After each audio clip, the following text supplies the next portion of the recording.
Facebook scrolling করতে করতে একটা বিষয় আমি লক্ষ্য করলাম এবং একটা জিনিস পড়লাম। জিনিসটা পড়ে আমার কাছে খুব ভালো লাগলো। সেই বিষয়টা আপনার সাথে একটু শেয়ার করা দরকার। যারা ৯০ দশকে জন্মগ্রহণ করছে তারা বিষয়টা ভালো বুঝবে। তারা এই বিষয়ের সাথে অভিজ্ঞতা একটু বেশি এবং আমি এই বিষয়টা লক্ষ্য করছি, দেখছি অনেক।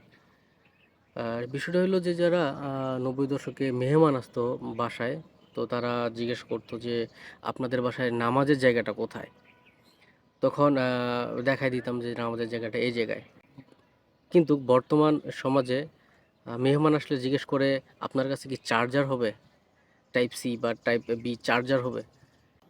কয়েক বছর আগেও সমাজ কি ব্যবস্থা ছিল আর বর্তমান সমাজ ব্যবস্থা কি রয়েছে? আগে আমাদের বাপ-চাচা যারা ছিল তাদেরকে দেখলে আমরা সম্মান করতাম, সালাম কালাম দিতাম। কিন্তু বর্তমান সমাজ এখন এটা উঠে গেছে।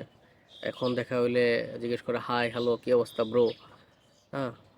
তো আমরা যতটা শিক্ষিত হচ্ছি বা যতটা স্মার্ট হচ্ছি, ততটাই কিন্তু আমাদের সমাজ ব্যবস্থা পরিবর্তন হয়ে যাচ্ছে। আমি সেই অতীত দিনগুলো মিস করছি।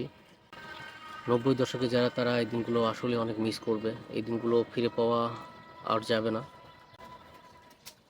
তাই যারা আপনারা অতীতকে মিস করছেন, অবশ্যই কমেন্ট করবেন।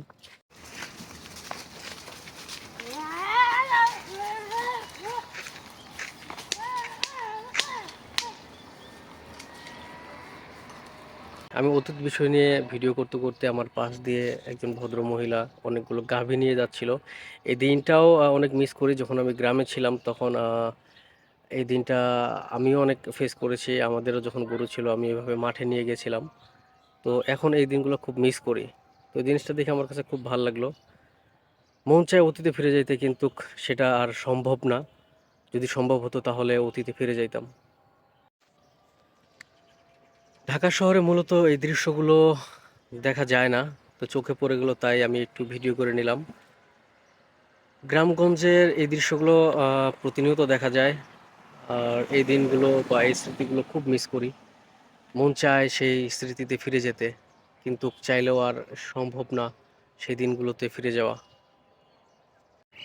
এই জায়গাটাতে দাঁড়িয়ে আমার বেশ ভালো লাগছে। তার প্রধানত কারণ হচ্ছে এখানে অনেক পাখি রয়েছে। পাখির কিচিরমিচির জানি না আপনারা শুনতে পাচ্ছেন কিনা, কিন্তু আমি এখানে বেশ ভালো পরিমাণের পাখির কিচিরমিচির শুনতে পাচ্ছি। এটা ঢাকা শহরে নাই বললেই চলে, গ্রামে এটা পাওয়া যায়। গ্রামে প্রতিনিয়ত শোনা যায় এবং পাখির ডাকেই কিন্তু ঘুম ভাঙে। যারা গ্রামে বসবাস করছেন তারা তো অবশ্যই জানেন, আর যারা শহরে তারা এই জিনিসগুলো খুব মিস করবেন। যদি ভিডিওটা ভালো লাগে তাহলে অবশ্যই ফলো দিয়ে পাশে থাকবেন। দেখা হচ্ছে নেক্সট ভিডিওতে।